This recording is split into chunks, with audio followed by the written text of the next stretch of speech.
mga posibilidad ng tagumpay o kabiguan, ng ligaya o lungkot. Kaya marapat lamang na tanggapin si Jesus bilang tagapagligtas at Panginoon. At matapos yun ay panariwain ang katapatan at paglapit sa Kanya bawat araw o day by day. Ang day by day ay naglalayong umalalay sa pang-araw-araw na pamumuhay. Narito po si Kuya Ed Lapis sa mensaheng pinamagatang 7 Steps for a Blessed Life.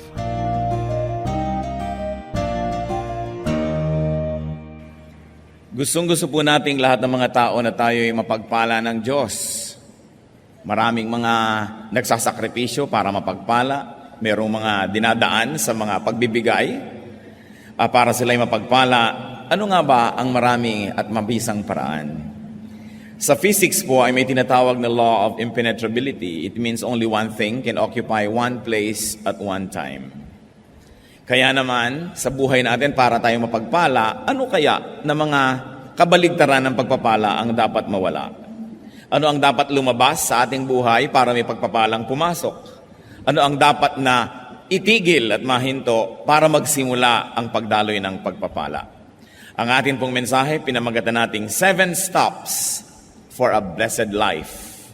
7 dapat itigil at ang pagpapala ay dumaloy o kaya magsimulang dumaloy ng lubusan. Salamat po sa kalayaan naming sumamba sa inyo sa sandaling ito. Salamat sa ligaya na ibinibigay ng pagsamba. Salamat sa mga awit at sayaw, sa tugtog. Salamat sa tinatamasa naming kalusugan, Panginoon. Sa paglapit namin sa iyo, patuloy kaming nagpapalinis. Humihingi kami na linisin niyo kami ng iyong dugo. Ilapit mo sa amin, Panginoon, ang iyong liwanag. At nang sa ganon, ay matapunan ng liwanag ang aming mga kadiliman. Buksan niyo po ang aming isip. Bigyan niyo po kami ng pusong mapagpakumbaba na handang makinig at sumunod sa inyo. At nawa ang salita niyo, Panginoon, ay mag-ugat, yumabong, mamulaklak, magbunga sa aming buhay.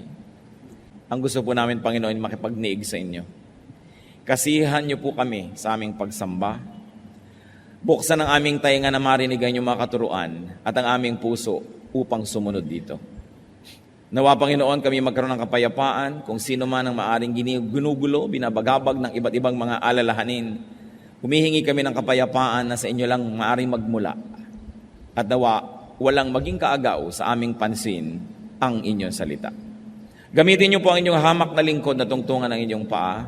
Nais po namin kayong itaas. Nais po namin, Panginoong, tunghayan ang inyong mukha. Nais namin humawak sa inyong kamay. At nang maakay niyo kami sa tamang landas, turuan niyo po kami. Kayo pong maging tunay na tagapagsalita. Gamitin niyo lamang po ang inyong lingkod. At sa inyong pangalan at sa inyong likuran nagtatago ang inyong lingkod. At ang lahat ng mga kahinaan at mga kamalian at kakulangan, punuan niyo po. At nawa, pagpalain niyo ang lahat sa amin ngayon. Lumakad nawa ang iyong espiritu sa aming kalagitnaan.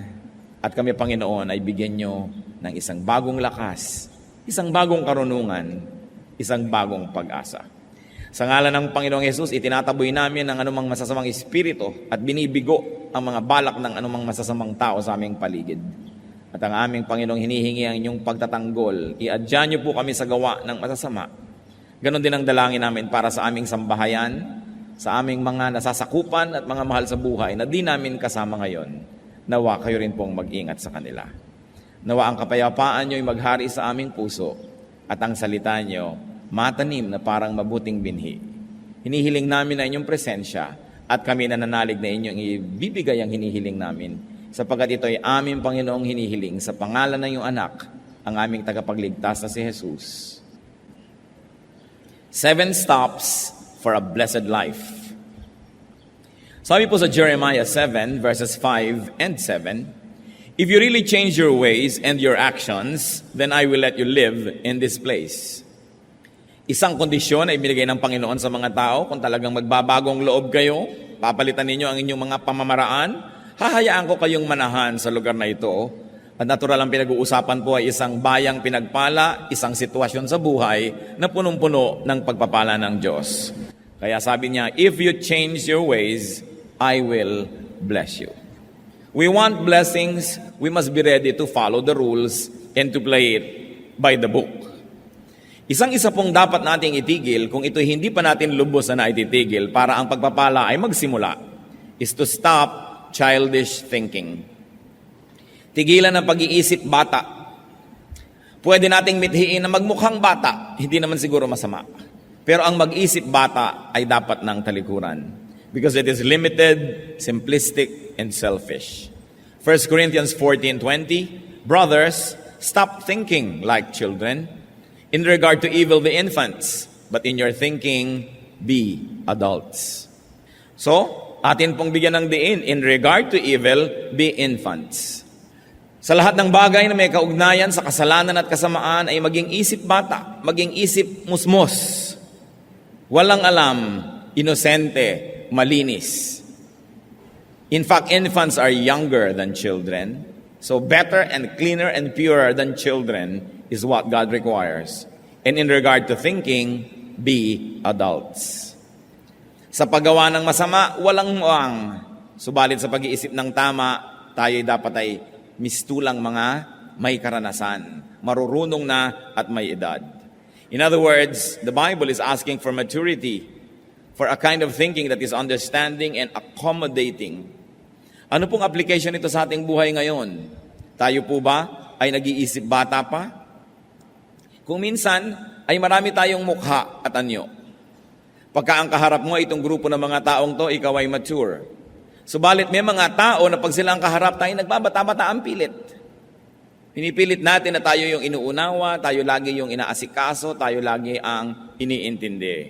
Sabi, kailangan na tayo mag-mature sa maraming paraan. One of the saddest things that you can ever discover is not seeing people for a long, long time, and then after many years, when you see them, to discover that they have not matured at all. Hindi umedad sa pag-iisip. Tumanda lang ang itsura, dumami lang ang mga bilang ng taon, subalit hindi tumanda ang pag-iisip. Sabi nga nila, hindi baling tumanda basta may pinagkatandaan.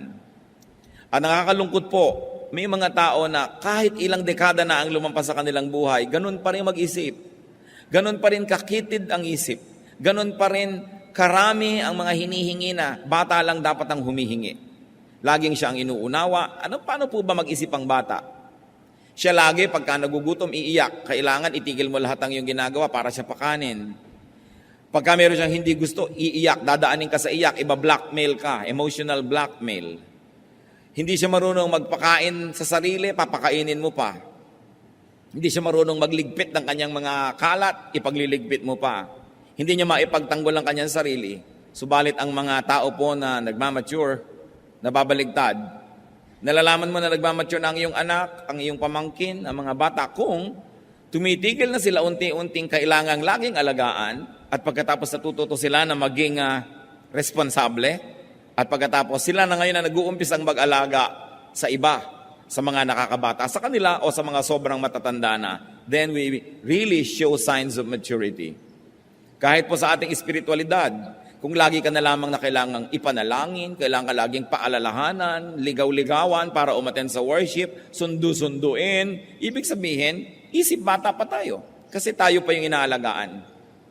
Pero dapat dumadating na sa panahon na tayo naman naghahanap ng aalagaan. Sino naman kaya ang aalagaan ko? Ano naman kaya ang gagawin ko para makapag-alaga ng iba? Napakahalaga na gumraduate tayo from being childish to maturity. At ang ating dalangin sa Panginoon, bawat isa po tayo ay makapag-isip-isip, saang larangan ng buhay kaya ako immature? Sapagkat yung pong mga immature o isip bata, sila ang kahuli-hulihang nakakaalam na sila isip bata. Kaya kung sa palagay nyo po, ay hindi kayo isip bata, baka tayo yung kandidatong mag-isip na isip bata tayo. Kaya siyasatin ang sarili. Isa pa pong dapat itigil is to stop ways that do not work. Tigilan ang ating mga pamamaraan na talagang nagasgas na pero hindi naman tumatalab. May mga pamamaraan tayo ng pakikitungo sa ating magulang, hindi naman tumatalab. Ganon din pakikitungo sa asawa, sa anak. Mga pamamaraan at ng pamumuhay, pero wala namang epekto, hindi naman nagbubunga ng mga gusto natin, dapat nating palitan yan. Sa 1 Timothy 5:23, Ano po ang payo ni Paul kay Timothy? Stop drinking only water and use a little wine because of your stomach and your frequent illnesses. Baka naman yung mahilig sa inyo maglasing, biglang ito ngayon ang inyong favorite verse. Hindi naman paglalasing ito, yung wine, yung table wine, nakasabay sa pagkain. Yung wine na ininom din ng Panginoon doon sa Lord's Supper. Hindi nakalalasing na inumin, kundi kasabay ng pagkain, lalong-lalo na doon sa Mediterranean area. Sabi ni Paul, alam mo na yung kaiinom mo lang ng tubig, hindi tumatalab, yung sakit ng tiyan mo hindi gumagaling, ay tigilan mo ang pag-inom lang niyan at uminom ka ng kaunting wine at nang sa gayon ay gumaling ang iyong karamdaman. Sapagkat alam niya naman nung araw, ang mga tubig ay galing sa mga balon, galing sa kung saan-saan, maaaring may dalang sakit. At dahil itong mga missionary ay kung saan-saan umiinom, kung saan-saan nakakarating, maaaring kung ano-anong mga karamdaman ang natatanggap nitong katawan ni Timothy. Kaya sabi ni Paul, huwag na muna yan ang iyong inumin because obviously it doesn't work. Bagamat ang pinag-uusapan po dito is a purely medical issue, maaari tayong kumuha ng inspirasyon sa verse na ito para sabihin, ano ba ang mga iniinom kong di tumatalab? Ano ba ang ginagawa ko sa buhay na hindi naman nagbubunga ng kanais-nais? Tumatala ba ang mga pagdadabog ko? Tumatala ba yung isang linggo kong hindi kakausapin ng asawa ko o lalo lang nainis, lalo lang kami nag-away? Tumatala ba ang aking psychology na ginagamit sa aking anak o baka hindi naman? Epektibo ba ang aking paraan? Sa kakuriputan ko ba, sa kadamutan at sa katinoan, yumaman na ako? Lumuwag na ba ang aking buhay o hindi naman? Baka kailangan palitan na yung paraan na yan. Kasi yung iba sa sobrang nilang kakuriputan, sa sobrang pag-iingat sa sarili at paglalaan sa kinabukasan, wala't wala rin naman, wala pang kaibigan, wala pang nagmamahal. At kung biglang nanigas at namatay, walang dadampot para man lang maglibing. So, epektibo ba ang ating paraan? Kung tayo po yung mga panganay na anak, epektibo ba ang paraan natin ng pagdodomina sa ating mga kapatid o lampas na kayo ng 20, 30 years old? Abay, tama na yan. Kasi kung kayo ay 18 at ang kapatid nyo ay 10, dapat lang na leader kayo kasi ang dami nyong alam na di niya alam. Pero kung 28 na kayo at siya ay 20, konti na lang ang alam nyo na di niya alam. At kung 38 na kayo at siya ay 30, pareho na lang kayo ng alam. Sa katunayan, kung 58 na kayo at siya'y 50, baka marami na kayong nalimot at mas marami na siyang alam. Nagtataka ko kuminsan pati sa magkakapatid, 80, 70, 60 years old na, hindi pa magtrato ng pantay-pantay. Sobra pa rin nang dodomina yung mga matatanda na akala mo higit lalo siyang maraming alam kaysa doon sa iba. Alam niyo po, dumadating tayo sa edad na nag-aabot-abot na yung mga alam na yan. Kaya tama ba yun? Tama ba ang pamamaraan natin?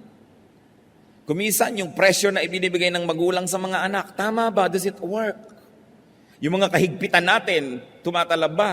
O yung sobrang luwag natin, maganda bang nagiging bunga? Dapat po tayong laging magsuri kung ang ating mga pamamaraan ay mabisa.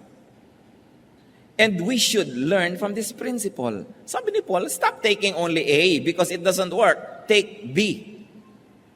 What else should we stop? Stop when you have to give way. Kung kailangan magparaya, kailangan magbigay daan, kailangan magbigay ng espasyo para sa iba, maaari natin yang gawin. Stop talking to give way to inspired speakers. Stop being a hindrance to blessing. Stop hugging the limelight if an anointed person must be given attention. Kung minsan po, laging gusto natin tayo ang nangingibabaw, tayo ang nangunguna, tayo ang merong last say, tayo ang lagi na lamang merong final authority, mag-isip-isip tayo. Sapagkat yung karunungan, yung kahusayan, yung inspirasyon, ay naglilipat-lipat yan kung minsan ng puso sa paglakad ng panahon. Walang isang tao na siya lang may franchise to wisdom. Kahit pa nga siya ang pinakamatanda, kahit pa nga siya ang pinakamarunong dati, o kahit pa nga siya ang pinakamaraming pera. Dapat marunong po tayo magbigay. Kahit nga sa ministry, sabi sa 1 Corinthians 14, 29 to 33, 2 or 3 prophets should speak, and the other should weigh carefully what is said. And if a revelation comes to someone who is sitting down, the first speaker should stop. For you can all prophesy in turn, so that everyone may be instructed and encouraged. The spirits of prophets are subject to the control of prophets. For God is not a God of disorder, but of peace. Ito pong kontekstong pinag-uusapan, sapagkat marami noon ang mga propeta at maraming nagsasalita, kung minsan na hindi na magkamayaw sa pagsasalita, kani-kanya nasabay-sabay, wala nang nakikinig at wala nang pinakikinggan. Kaya ang sabi ni Paul, kung merong isa na nakaupo at hindi siya ang nagsasalita, subalit may dumating sa kanyang inspirasyon, hayaan siyang tumindig at magsalita, at yung nagsasalita ay tumigil muna at umupo at makinig. Ang dapat lahat ay magkaroon ng pagkakataon na marinig at makinig, at nang sa gayon ang lahat ay mapagpala. Hindi natin kailangang laging dinodomina ang mga usapan. Kadalasan sa mga pamilya, sa mga magkakaibigan, meron ang parang isang dominant figure. Dapat ba nating katandaan na at kamatayan na yung ganon? Lagi na lang siya ang masusunod, lagi na lang siya ang bida. Dapat din tayo mag-isip-isip. At kung tayo po ay merong ganitong uri ng otoridad sa ating mga pamilya, sa ating mga nasasakop, ay magbago-bago na rin tayo ng sistema. Makinig naman tayo sa iba. Magtanong-tanong naman tayo, gusto nyo ba ito? Ang gagawin natin. Kakain tayo sa isang restaurant, ano bang gusto nyong kainin? Hindi ako na lang lagi yung order, komo akong magbabayad. Tinuturuan po tayo na magbigay daan sa kapwa. Sapagkat ang bawat tao binibigyan ng Panginoon ng kakayahan, ng karunungan. At kung susupilin natin sila ng susupilin, lagi na lang isa ang susundin ng lahat, at hindi siya magbibigay daan, maraming buhay ang masasayang. Nabuhay, namatay, hindi man lang narinig ang tinig, hindi man lang nakapag-ambag ng karunungan, o kaya hindi man lang napagbigyan, and that is very unkind to do, not to give way to people. Kaya kung sino man po ang may positions of authority, positions of prominence, we've got to think about these things. Magbibigay-bigay naman ako. Hindi laging ako na lang. At pag nangyayari po ang maituturing sa biglang tingin na maliliit na bagay na ito, doon lamang natin makikita yung Espiritu ng Diyos na kumikilo sa ating buhay. Na yung pala, ang tunay na kadakilaan ay yung pagpaparaya. Na ang tunay na tayog ng isang pagkatao ay yung pagbibigay daan sa iba. Hindi laging tayo ng tayo. Kahit kung minsan sa magnobyo, kung nakagawian na laging si babae ang nasusunod, tau-tauhan na lang yung lalaki. O kaya yung lalaki ang nasusunod, anino na lang yung babae. Hindi ganyan ang pakikisalamuha at pakikitungo. Kailangan tayong maging makipagkapwa. Kaya napakaganda po ng salitang Tagalog dyan yung makipagkapwa, kapwa, tao. Ano ba yung tao? Yun ang kahulugan ng lahat ng nilikha ng Diyos na mabubuti at maganda sa atin. Hindi tayo hayop, tayo'y tao. At kung ikaw'y nakikipagkapwa-tao, yung respetong gusto mong tanggapin ay ibinibigay mo rin sa iba. Kung gusto mong tumatahimik sila pag ikaw'y nagsasalita, ay tumatahimik ka rin pag nagsasalita sila. Kahit mas bata sila, kahit mas mahirap sila, kahit mas mababa ang ranggo, dahil sila'y kapwa-tao. Pareho lang tayong may kaluluwa, may damdamin, may espiritu, parehong nilikha ng Diyos, parehong nalulungkot at natutuwa, parehong may mga pangarap at mga hangarin. At kung pagbibigyan po natin ng mga ganyan, lalo tayo halimbawang may mga kapangyarihan, mga amo, ikaw na lang may karapatang magkaroon ng sakit ng ulo. Ikaw na lang may karapatang magkaroon ng mood. Ikaw na lang may karapatan na magpahinga. Kaya nga po yung mga sensitive na mga amo o mga employers, sinasabihan din niya, maski household help o bining. Pag may isang umaga na gumising kang napakasama ng pakiramdam mo o hilo ka o masakit ang ulo mo, sabihin mo. At pagtatrabahuhin pa rin kita. Ganon kaya yon? Di sabihin mo para nakagawa kami ng paraan. Kung kailangan mong humiga maghapon, paminsan-minsang nangyayari, kailangan binibigyan natin ng pagkakataong maging kapwa-tao, yung tao. Kasi lalo sa atin po, napakahirap sa ating mga household staff. Hindi na sila makadaing. Maliban na lang siyempre nangingisay at naninigas na talagang emergency case na, yun, malalaman na ng employer. Pero kung basta medyo may konting nararamdaman, medyo nahihilo-hilo, malay pa ba natin, natatanong ba natin? Magbibigay daan tayo. Hindi laging tayo lang. Kung sa sanlibutan ay nangyayari ang ganyan, hindi marapat mangyari sa mga anak ng Diyos. Because we are a royal priesthood, a holy nation, a people who belong to God. Na dapat nakikita hanggang sa mumunti nating pakikitungo sa ating kapwa, yung tayog ng salita ng Diyos. Meron pa pong isang dapat tigilan, stop judging others. Tumigil tayo ng paghuhukom at paghuhusga sa kapwa, lalong-lalo at kakaiba ng ating paniniwala ang paniniwala nila, kakaiba ng ating mga pananaw at paninindigan ang sa kanila, dapat tigilan natin ang pagsabing mali sila at tayo lang ang tama. Dapat nating tigilan ang pagsabi sa mga taong sila ay naliligaw dahil lamang hindi tama, hindi landas natin ang kanilang sinusunod. Romans 14 verses 1 to 13, ito po tungkol sa paghuhusga ng mga Kristiyano sa kapwa Kristiyano sa mga issues ng buhay. Accept him whose faith is weak without passing judgment on disputable matters. One man's faith allows him to eat everything, but another man whose faith is weak eats only vegetables. The man who eats everything must not look down on him who does not, and the man who does not eat everything must not condemn the man who does, for God has accepted him. Who are you to judge someone else's servant? To his own master he stands or falls, and he will stand, for the Lord is able to make him stand. Ano pong unang binabanggit dito? Kasi meron mga tao na Hudyo ang kanilang pagiging background. Pagkatapos meron naman ng mga Gentiles na naging Kristiyano. Alam niyo po yung mga Hudyo, maraming di kinakain.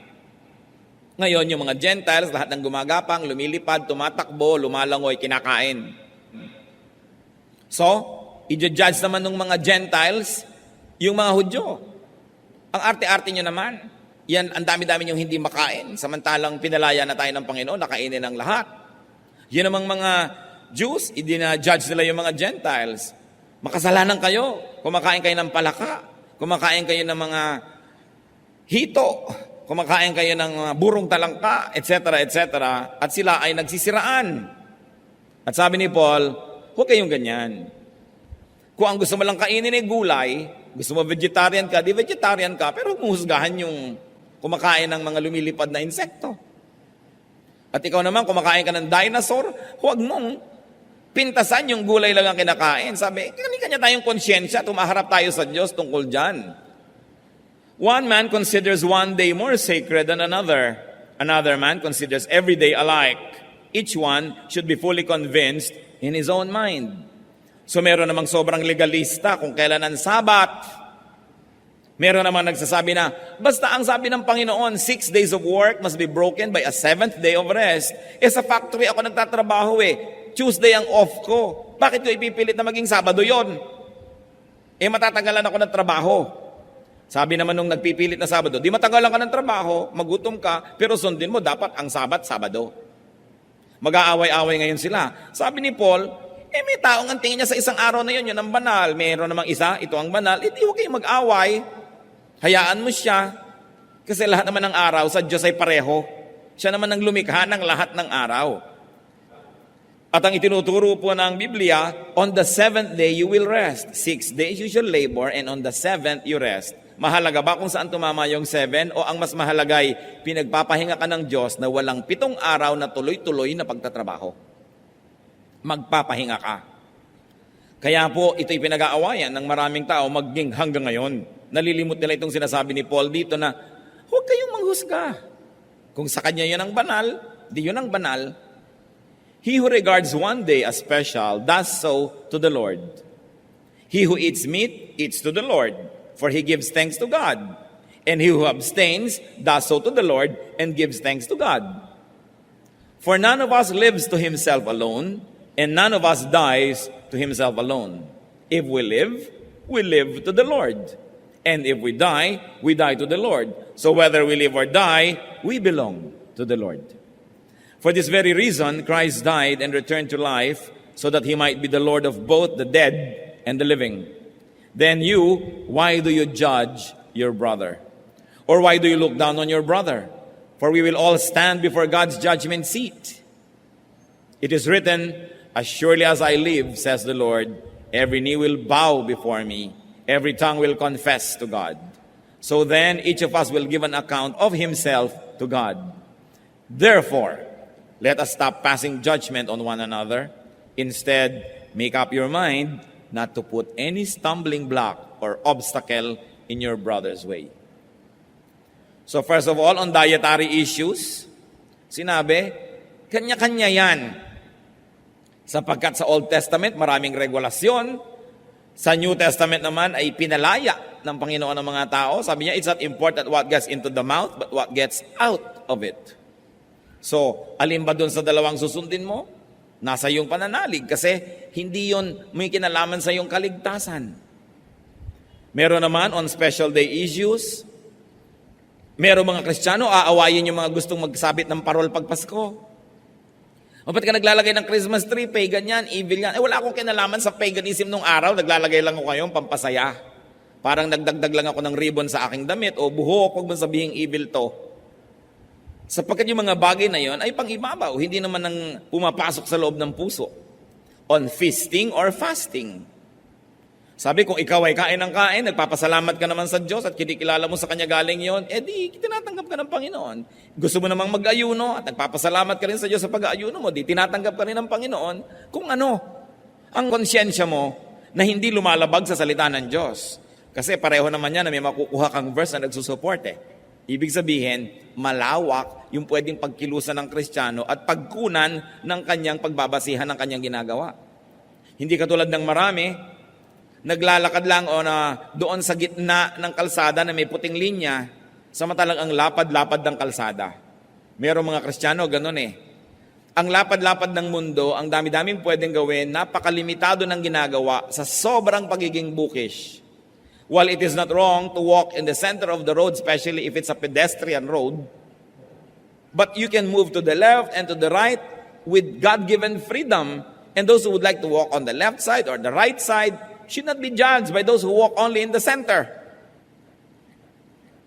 Hindi tayo dapat na naghuhusga sa ating kapwa. Ang Panginoon ay hindi pa nanghuhusga. Hanggang ngayon, ang Panginoon ay tagapagligtas pa rin. Kailan pa siya magja-judge? Pagbalik pa niya. O kaya, pag tayo'y namatay, kung alin man doon ang mauna, pero habang buhay pa tayo, hindi pa tayo hinuhukuman. So bakit ngayon tayo maghuhukom at maghuhusga sa ating kapwa? Pagka meron siyang ginagawa, sabihin natin, God is not yet finished working on him or her. Hindi pa tapos ang Diyos sa kanya. Kaya mga iba, bakit nasa choir yan? Di ba meron pa yung ganito, ganong kasalanan? Hindi pa tapos ang Diyos. Kasi kung tapos na ang Diyos sa kanya, ting, mawawala na siya. Nandun na siya sa kabilang buhay.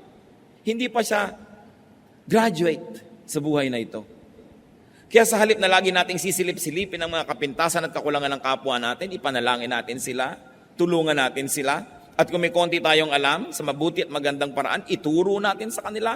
Pero para husgahan sila dahil mas marami tayong alam, hindi yan ang dahilan kaya binibigyan tayo ng karunungan ng Diyos. Binibigyan tayo ng karunungan para higit tayong maging mahinahon, maunawain, matulungin, hindi para maging mapagmataas.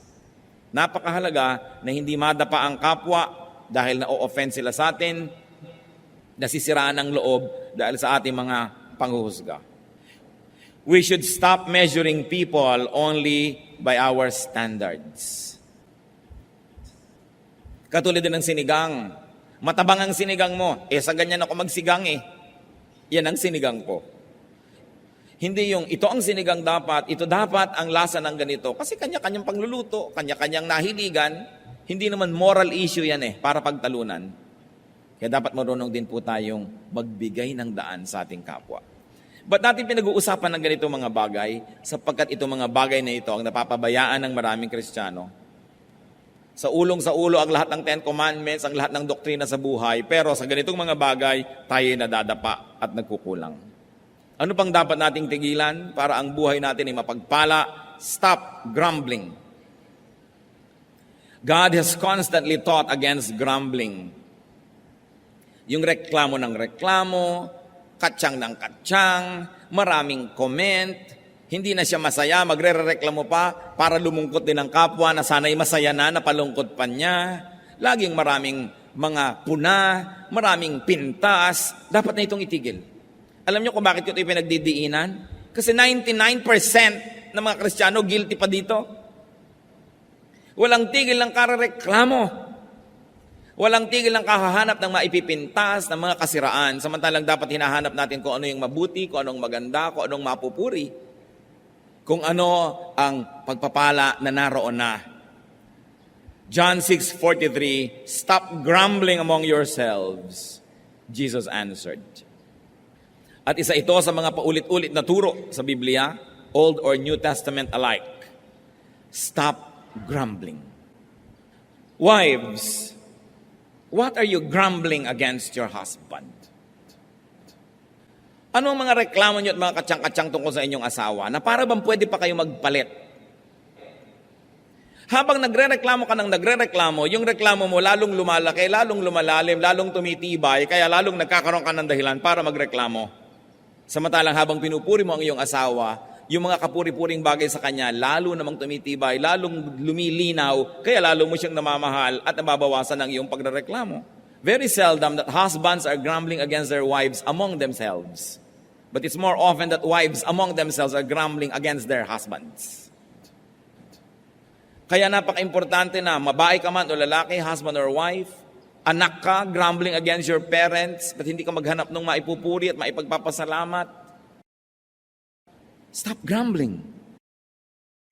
Kung minsan nakakalungkot, ang marami pang grumbling na nangyayari, mga reklamo, among workers in the church, among Christian people, grumbling against the choir director, grumbling against everybody, samantalang nasa church na nga. Mga kapatid, I can never be so repetitious enough. Kasi nakikita ko nangyayari ito sa buong paligid. Ang mga tao, napakagaling magreklamo.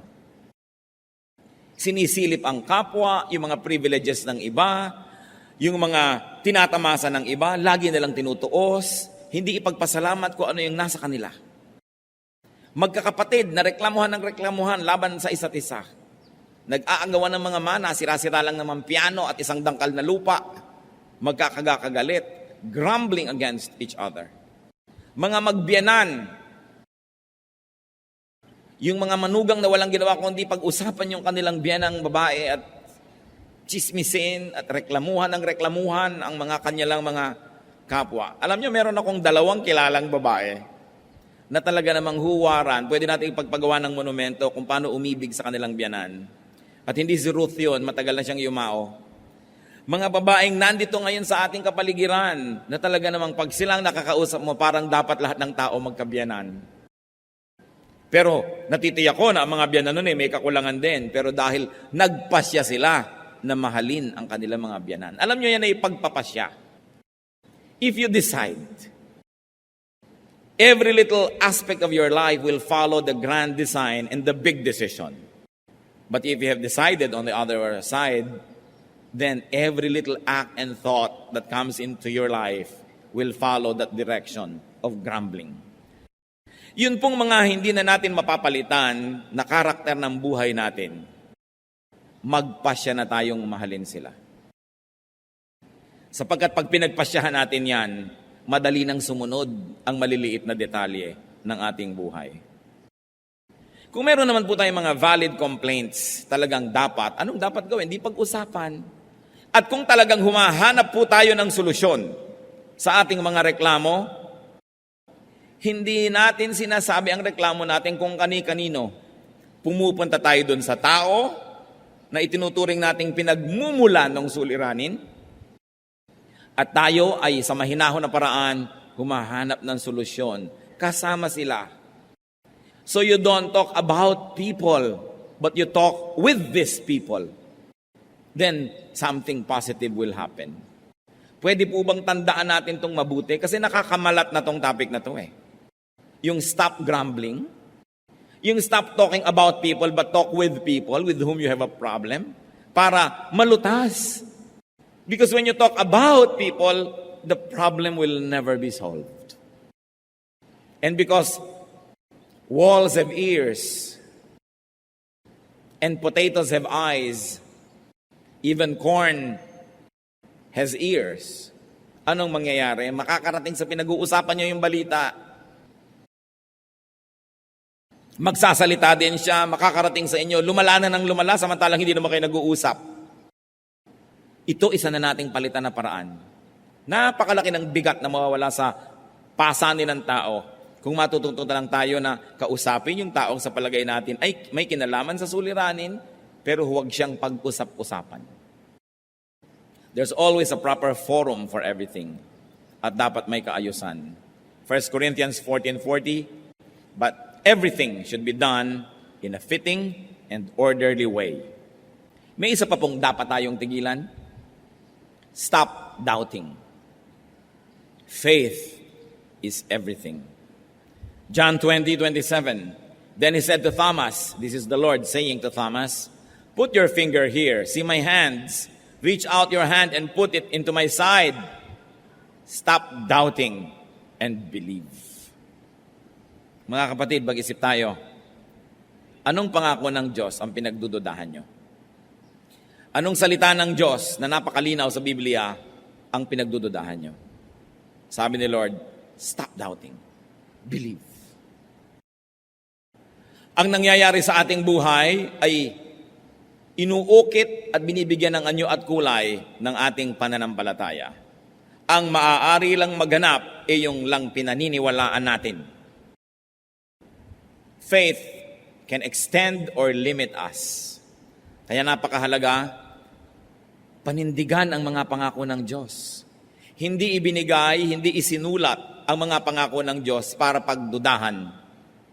Ibinigay yan para panindigan, panghawakan, sandalan, tindigan, para tayo magkaroon ng kapayapaan, katahimikan, kaayusan sa ating buhay. Ang lahat ng patuloy pa ring nerbyoso ay kulang ng pagtitiwala sa salita ng Diyos. Ang mga lagi pa rin na sinasakmal ng takot ay kulang ng pagtitiwala sa mga pangako ng Diyos. Ang mga takot na takot maghirap at baka walang makain, salat na salat sa pananalig sa sinabi ng Panginoong Jesus. Sabi niya, look at the birds of the air. They don't even plant, they don't harvest, but your heavenly Father feeds them. At kung ang mga ibon ay pinapakain, ang mga bulaklak ay dinadamitan, kayo pa kaya ang hindi alagaan ng Panginoon? Mga mabababaw na mga pananalig, sinabi ng Panginoon. Ano po ang inyong mga takot? Gusto kong pag-usapan natin yan eh. Ano mga takot natin? Sa palagay nyo ba, hindi mas malaki ang Diyos dyan sa takot na yan? Pero habang may mga takot tayo, nabubuhay tayo sa nerbiyos, sa pangamba, sa panghihina, ibig sabihin, mahina ang pananalig. Nagdududa sa salita ng Diyos na ito'y totoo, ito'y mapanghahawakan at magaganap nga. 2 Peter 3:9, the Lord is not slow in keeping His promise. Suyurin ang Biblia, halukayin, hanapin lahat ng pangako ng Diyos, panghawakan, memoryahin. Dapat pa bang i-memorize yan? Yes.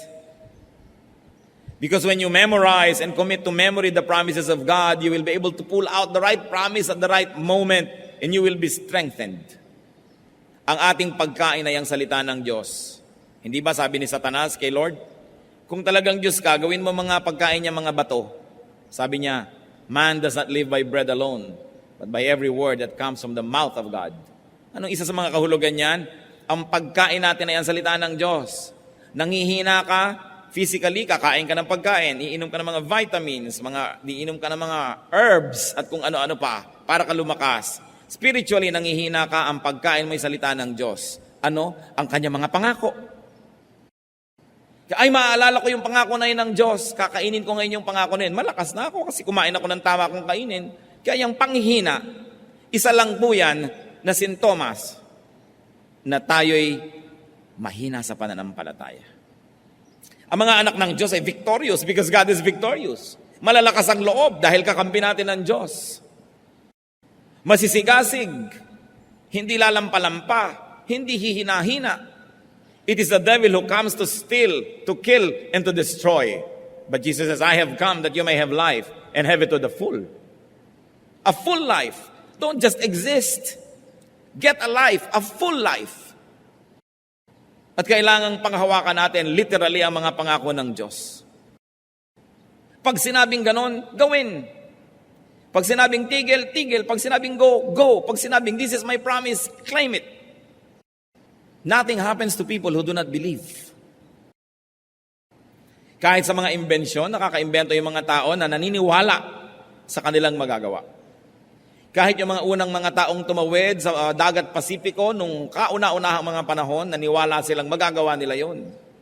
Yung umakyat niya sa mga Mount Everest, naniwala silang magagawa nila. Pero yung mga, naku, hindi pwede yan, mahirap yan. Mahirap yan, talagang walang nararating.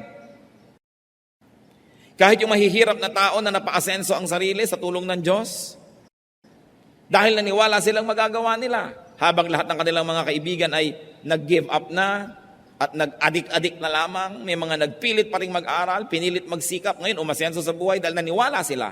Yung paniniwala natin ang bubuo o sisira sa ating buhay. Kaya kailangang paniwalaan. Pati po ang ating mga anak, kung naniniwala tayong sila'y mahusay, naniniwala tayong marami silang magagawa, nagiging mahusay at maraming ang nagagawa. Pero pag naririnig kayong, yung anak ko na yan, bubing yan eh. Walang pag-asa. Ganyan lang. Nagiging ganun ang performance nila. Kasi sila man na nawawala ng pananalig sa sarili. Kasi sinira na natin ang loob. At kung may isa pa tayong dapat pag-usapan ngayon na dapat tigilan, stop sinning. Remember the law of impenetrability. Only one thing occupies one place at one time. So anybody who sins has no space for holiness. And if there's no space for holiness, there's no space for God. If there's no space for God, there's no space for blessedness, for victory, or for fruitfulness. 2 Corinthians 5:17. If anyone is in Christ, he is a new creation. The old has gone. The new has come. Ilang beses na dapat nating bigkasin, basahin, usal-usalin ang mga salitang ito bago lubos nating maunawaan. Na ang isang taong na kay Kristo ay isang bago ng nilalang. Pero marami nagsasabi, born again ako, bagong nilalang, new creation, pero old habits, old sins, old ways. A new spirit is not compatible with old sinful hearts. There has got to be renewal all the way. Matthew 9:17, neither do men pour new wine into old wineskins. If they do, the skins will burst, the wine will run out, and the wineskins will be ruined. No, they pour new wine into new wineskins, and both are preserved. Napakaganda po ng talinghaga na ginamit. Kung may bagong alak, hindi pwedeng ilagay sa lumang sisidlan na usually mga leather, mga skin ng hayop. Sapagkat sasabog lang yon kung may bago kang ilagay. Sabi, lumang sisidlan, lumang alak. Bagong alak, bagong sisidlan. Bagong espiritu, bagong puso. Bagong tao, bagong buhay. Napakasimple ng analogy. There should be new ideas, new ministries, new actions if we have a new heart. 1 Corinthians 15:33-34. Do not be misled. Bad company corrupts good character. Come back to your senses as you ought and stop sinning. New life, new friends. New lifestyle. At kung tayo may nakikitungo sa mga dati nating mga pinakitutunguhan, ay dahil lamang gusto natin silang akayin sa tama, hindi para mulit-muli nila tayong hilahin pababa. At kung nakakahalata tayo ng ating mga dating mga kapalagayang loob ay hinihila tayo pababa, dapat kahit man lang pansamantala na tayo'y umiwas sa kanila hanggang tayo'y maging malakas, hanggang dumating tayo sa punto na gano'n na tayong kalakas na pag tayo nakikisalamuha sa kanila'y sila ang nahihilan na natin pataas. Pero hindi maaari na umasa tayo na magkaroon ng bagong buhay, pero lahat ng mga luma nating mga pakikitungo na may kasamaan, kamalian at kasalanan ay ipagpatuloy pa. Meron pa nga nakikiusap sa akin, Pastor, pwede po ba tayo mag-Bible study sa aming bahay? Saang bahay? Sa bahay po namin ni ganon. Panginoon kong Diyos, ikaapat mo ng asawa yan. At buhay pa yung 1, 2, 3. Ngayon, gusto mo mag-Bible study tayo sa bahay nyo. Eh di para ko na ngayong in-recognize itong relasyon na ito.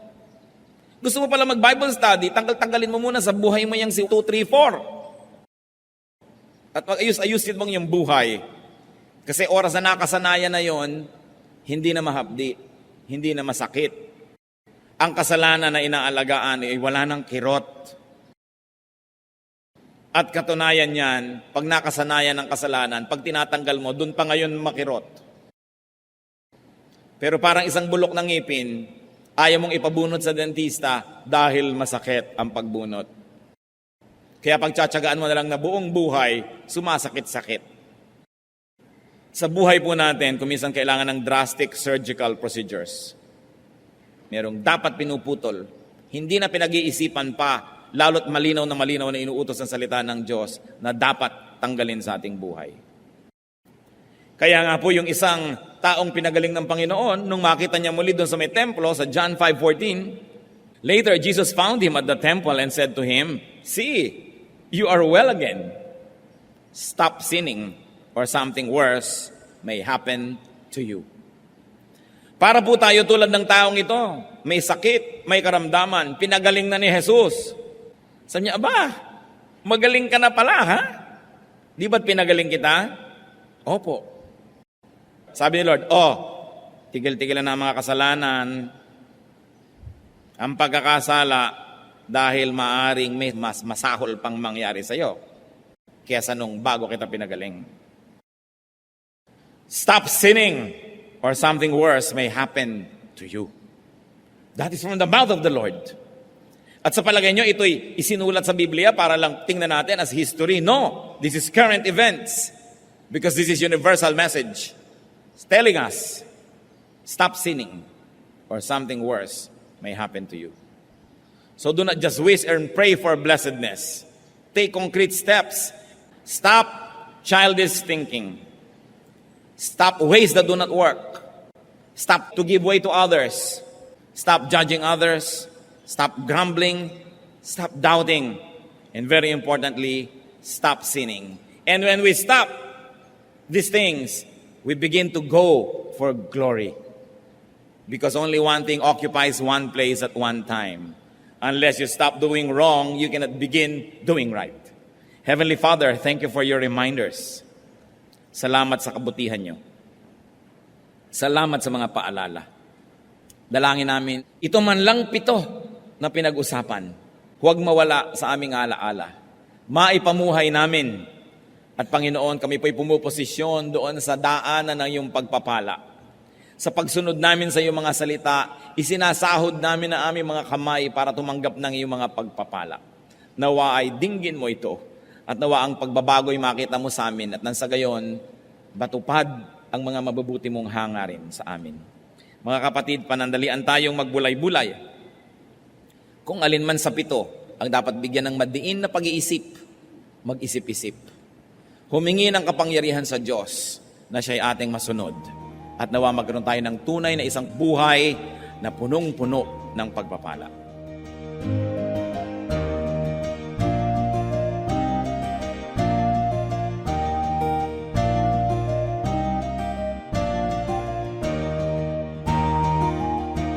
Ang katatapos pong mensahe ni Kuya Ed Lapiz ay pinamagatang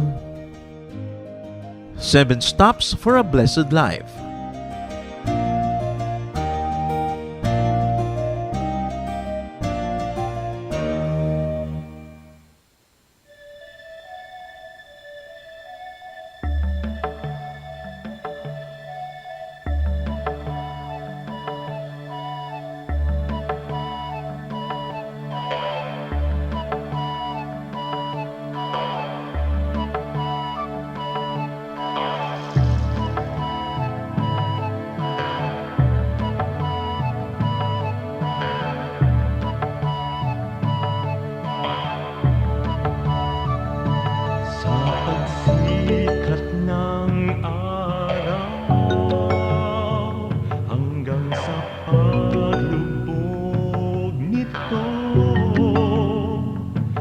Ngalan ni Jesus.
Sambahin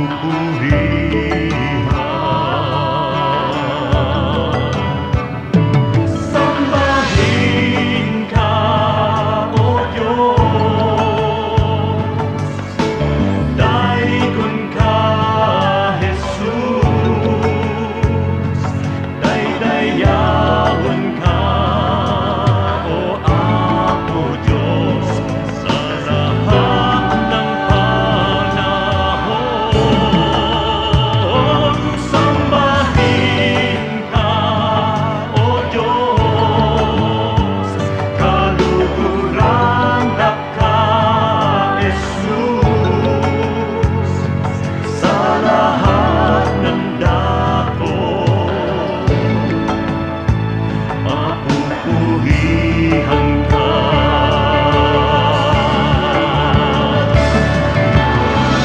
Sa pagsilay ng liwanag mula doon sa silangan, nadarama't nakikita ang sa inyong pagmamahal.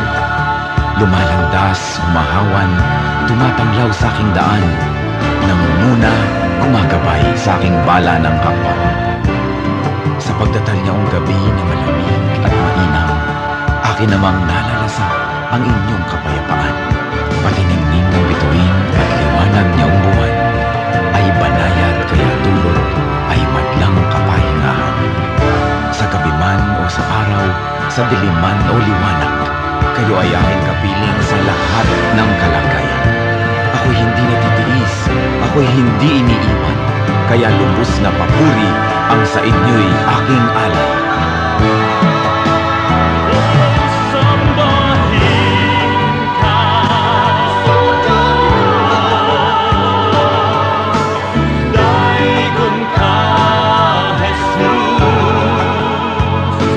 daydayawan ka, O Apo Diyos, sa lahat ng panahon. Sambahin ka, O Diyos, kaluguran ka, Jesus, sa lahat ng dako. Sambahin ka, O Diyos, daikon ka, Jesus, daydayawan ka, O Apo Diyos, sa lahat ng panahon. Sambahin ka, O Diyos, kaluguran ka, Jesus, sa lahat ng dako.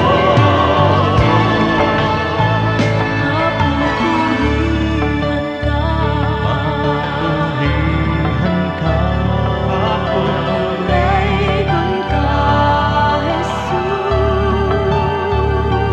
daydayawan ka, sambahin ka, O Diyos.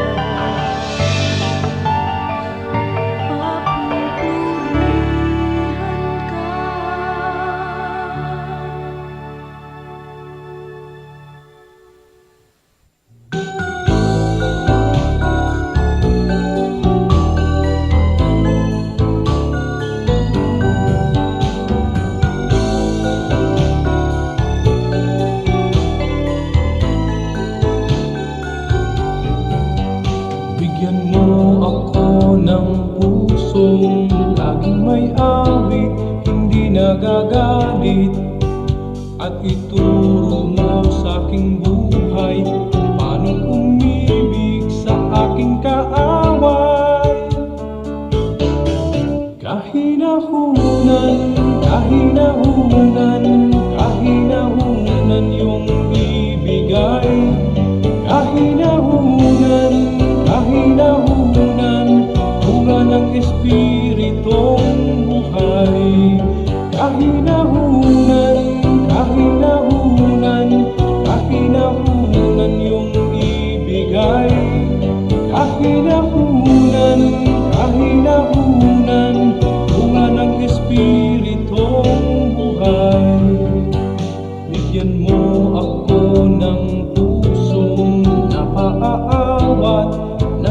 magpatawad upang di ako mapaaway. Hinahon ng puso'y aking kaagapay.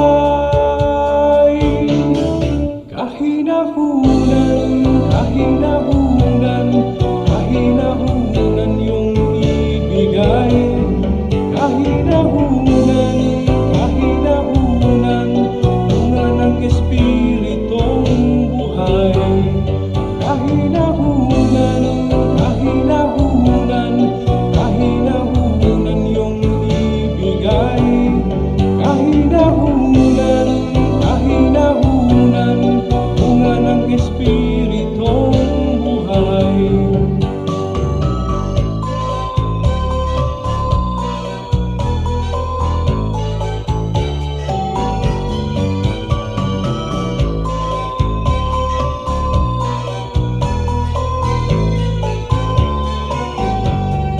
Kahinahunan, kahinahunan, kahinahunan yung ibigay. Kahinahunan, kahinahunan, bunga ng Espiritong buhay. Kahinahunan, kahinahunan, kahinahunan yung ibigay.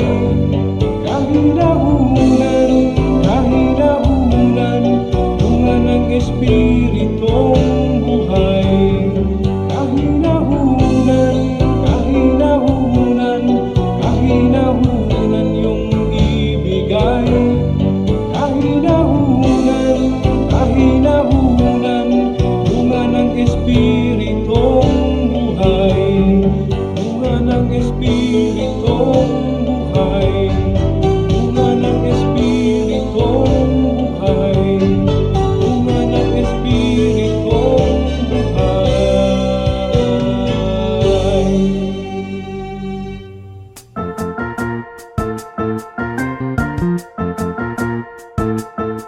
Oras na po para pansamantalang magpaalam ang programang Day by Day. Tayo po'y magsama-sama tuwing ika-6 hanggang ika-7 ng umaga, araw-araw. Magandang umaga po at mabuhay ang Panginoong Hesus!